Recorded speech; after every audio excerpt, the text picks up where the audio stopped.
आपको पता है स्तुतियों का राजा कौन है? शिव महिम्न स्तोत्र।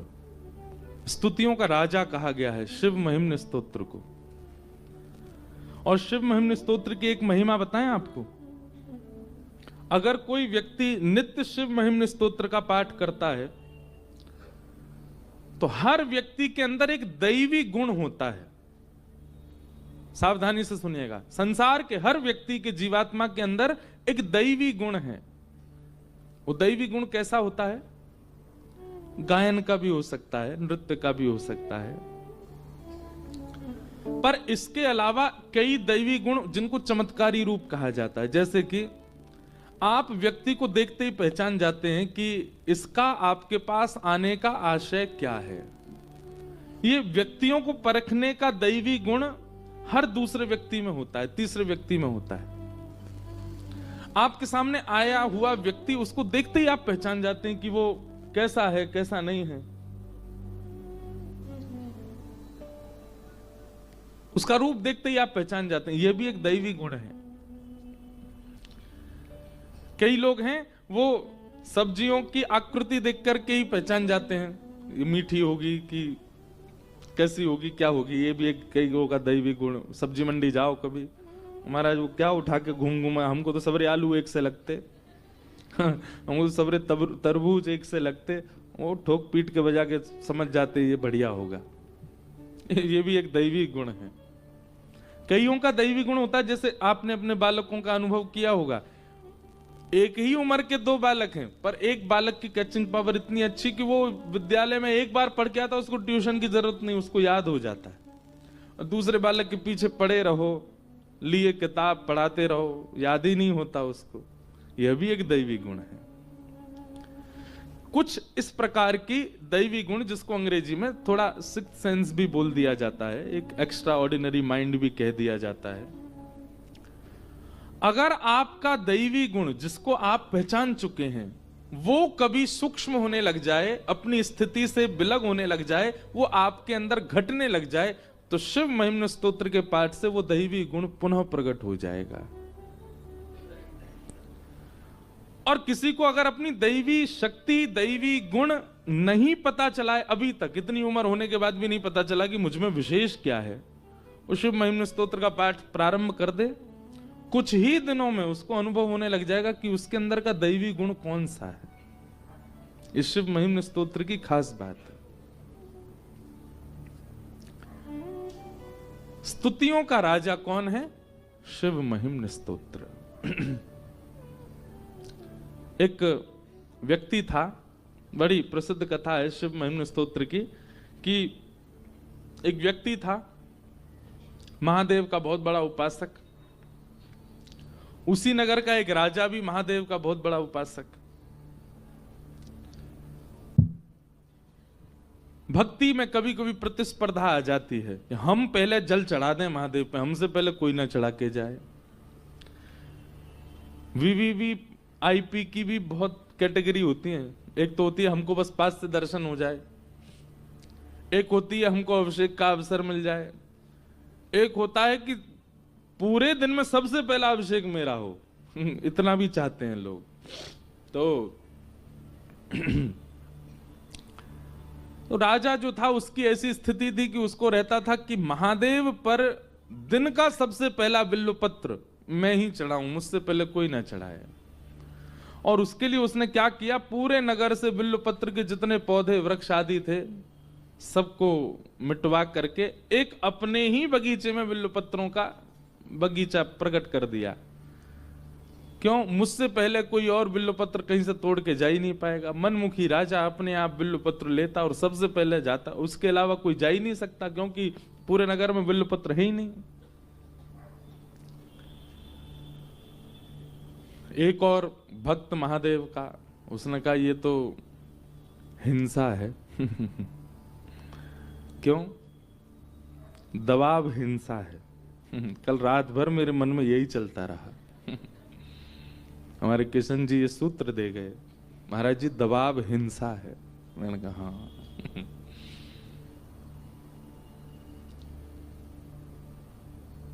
तो महादेव के उस भक्त ने सोचा कि ये तो गलत कर रहे हैं, इन्होंने सारे बिल्वपत्र अपने आंगन में लगा लिए हैं और कोई और जा ही नहीं सकता, ऐसे थोड़ी होता है।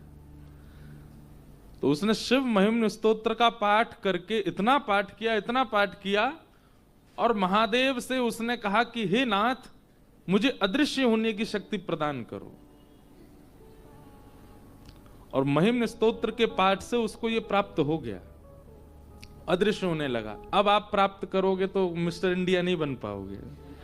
भगवान ने कलयुग में कुछ लोगों की बुद्धि मनस्थिति देख करके वरदान देने और महिमाओं का फल देना थोड़ा कम कर दिया है। अब अदृश्य नहीं हो पाओगे। किसी के मन में अगर ये लोभ आ गया हो, ये बढ़िया बता रहे हैं। अब तो भैया एक बात हम बताएं, कलयुग में सारी स्तुति, सारे जब तब, सबका एक ही फल मिलेगा। क्या? आप सरल हो जाओगे, आप सहज हो जाओगे, आप दीन हो जाओगे। और क्षमा कीजिए, आप सारे चमत्कारों से युक्त हो गए लेकिन सहज नहीं हुए, सरल नहीं हुए, दीन नहीं हुए, तो आपने अपने अनुष्ठान में कहीं कमी छोड़ी है।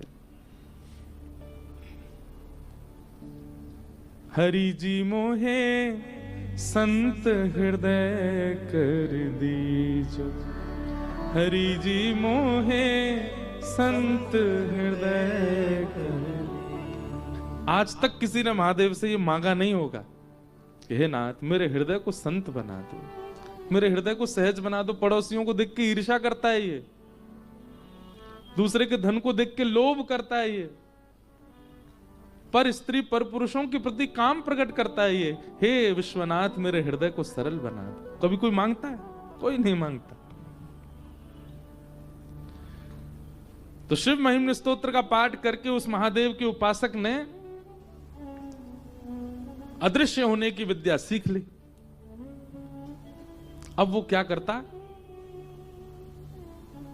रूप धारण करके सैनिकों के सामने चलता फिरता जाता और राजा के बगीचे से जाकर के एक एक बिल्व पत्र उखाड़ने लगता। सैनिक जैसी तलवार लेके उसके पीछे भागते और जैसे ही मारने के लिए जाते सो अदृश्य हो जाता और सारे बिल्व पत्र तोड़ करके राजा से पहले महादेव पर अर्पित कर देता। तो कथा तो पूरी सुनो पहले।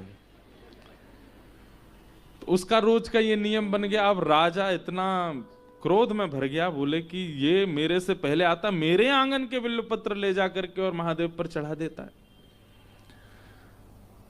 तब उसने जाकर के, राजा ने जाकर के अपने गुरु को ये बात बताई। बोले कि मुझे बताइए मैं कैसे उसको रोकूं, कैसे उसको पकड़ूं, उसकी ये विद्या मेरे लिए घातक बन रही है। वो पकड़ में ही नहीं आता, तलवार का प्रहार होने से पहले अदृश्य हो जाता है।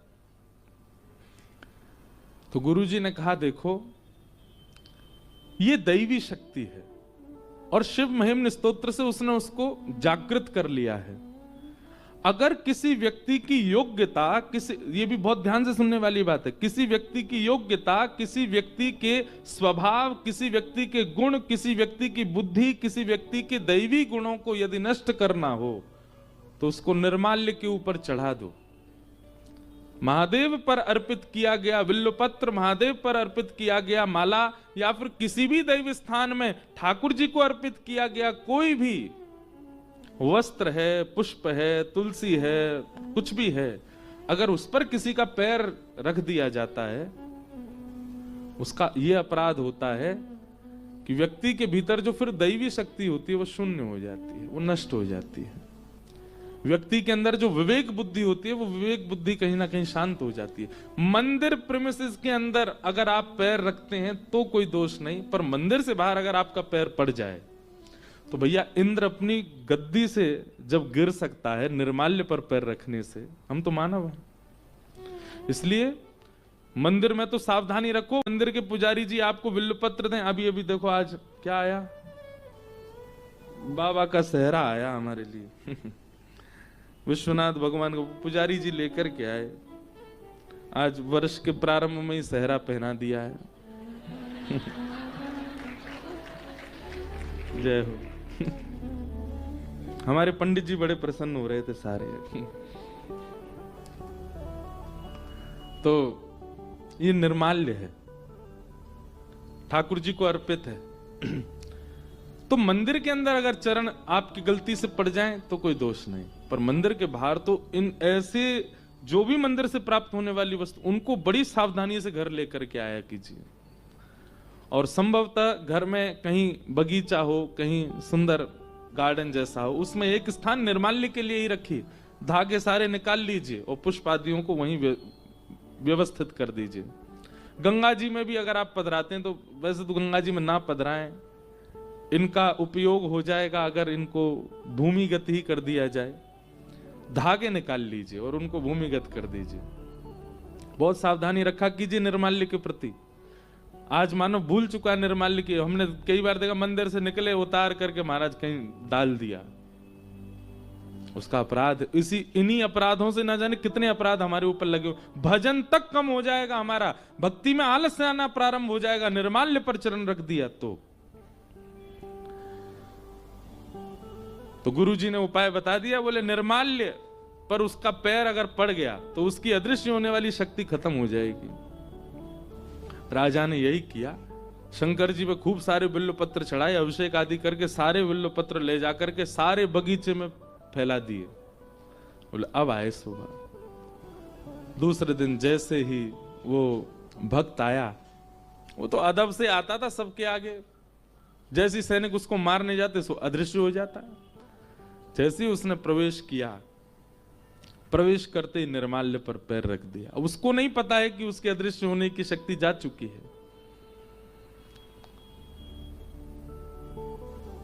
बिल्व पत्र तोड़ने लगा। राजा भी हंसता हुआ ऊपर से आ रहा था। सैनिक दौड़ करके गए, जैसे ही उसको पकड़ने लगे अदृश्य होने की शक्ति उसकी समाप्त हो गई। राजा बोला अब भाग करके दिखा। तलवार निकाल करके राजा उसका सर धड़ से अलग करने आया। उसने नेत्र बंद करके महादेव से प्रार्थना की, हे महादेव, मैं कोई पाप नहीं कर रहा हूं, केवल एक राजा जो हठ पूर्वक पूरे नगर के बिल्व पत्रों को हटवा करके अपने आंगन में लगवा लेता है, उसको केवल सिखाने के लिए मैंने ये क्रिया की। मेरा कोई इसके प्रति अपराध नहीं। अपराध हो तो मुझे दंड मिले, और यदि मेरा अपराध नहीं है तो आप मेरी रक्षा करो। उसके मन में विचार आया, जिस महिम्न स्तोत्र ने मुझे सिद्धि प्रदान की, आज वह सिद्धि चली गई तो पुनः महिम्न स्तोत्र से आ भी जाएगी। और राजा जब तक समीप आता उसने पुनः शिव महिम्न स्तोत्र का पाठ किया। और जैसे ही राजा तलवार प्रहार करने लगा, स्तोत्र का पाठ पूर्ण होते ही उसकी वह शक्ति पुनः जागृत हो गई, फिर अदृश्य हो गया और फिर वहां से चला गया। तो ये बात हम क्यों कह रहे हैं? इतना पावरफुल है शिव महिम्न स्तोत्र। लेकिन ये सारी बात क्यों कही गई है? स्तुतियों का राजा शिव महिम्न स्तोत्र, और स्तुति जिसकी इतनी महान है तो इसका मतलब वो महादेव कितने महान होंगे। लेकिन वही महादेव जब हिमालय पर बैठ करके ध्यान करते हैं और श्री पार्वती जी पूछती हैं कि हे श्री महादेव, आप किसका ध्यान कर रहे हैं, तब महादेव गाते हैं। वही महादेव जिनकी स्तुति स्तुतियों की राजा है, वो महादेव हिमालय पर बैठ करके पार्वती जी को सुनाते हैं। मुनिंद वृंद वंदिते त्रिलोक शोक हारिणी,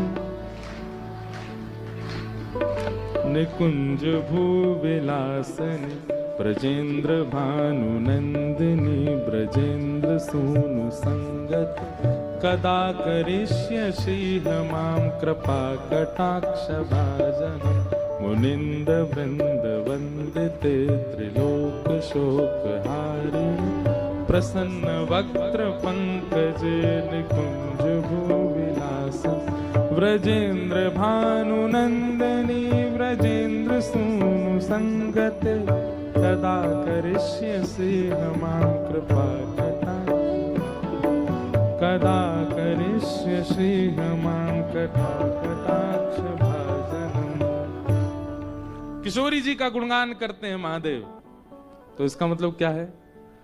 स्तुतियों का राजा शिव महिम्न स्तोत्र, पर उन राजा के सिर पर विराजमान जो मुकुट है वो हमारी श्यामा जी है, वो हमारी किशोरी जी है, हमारी लाडली जी, हमारी श्री राधा रानी है।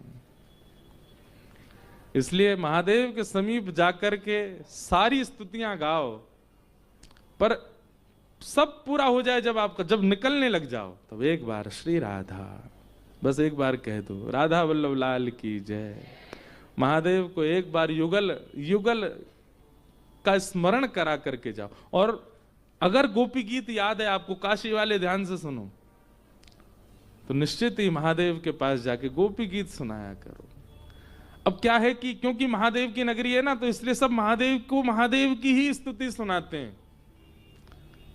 लेकिन हम ब्रजवासी, हम ब्रज से आकर के हमारे मन में आता है कि महादेव को जो प्रसन्नता हो वो अर्पित किया जाए। वही बात हो गई, मैंने कहीं कह दिया था कि मुझे रसगुल्ला ढोकला बहुत पसंद है। अब तो मैं जहां जाऊं वहां मुझे रसगुल्ला ढोकला ही मिले, रसगुल्ला ढोकला ही मिले, रसगुल्ला ढोकला ही मिले। कभी कभी प्रिय वस्तु के रस को बढ़ाने के लिए, कभी कभी जैसे किसी को रसगुल्ला बहुत पसंद है और उससे पहले ही उसने गजक खाई है, एक बात बता रहे हैं, कभी कभी प्रिय वस्तु के रस को बढ़ाने के लिए, कभी कभी जैसे किसी को रसगुल्ला बहुत पसंद है और उससे पहले ही उसने गजक खाई है, एक बात बता रहे हैं। अब गजक खाई, गजक के बाद रसगुल्ला आ गया, तो आप क्या करोगे? पहले कुछ नमकीन दो, हाँ, थोड़ा जीभ हमारा नमक से भरे, उसके बाद फिर हम अपने प्रिय वस्तु का सेवन करेंगे। तो यहां पर सब लोग महादेव को नमकीन पवा रहे हैं, अब रसगुल्ला पवाओ। जब आप देखते हैं कि सब लोग ठाकुर जी को हर हर महादेव और महादेव की स्तुति सुनाते हैं, महादेव प्रसन्न होते होंगे, पर उसके बाद एकांत में बैठ कर के आप गोपी गीत सुनाया करो, महादेव प्रसन्न होते होंगे, कितने आनंद में आ जाते होंगे। तो ऐसे सब भाव हैं, निर्गुण बनिए तभी सगुण का अनुभव कर पाओगे।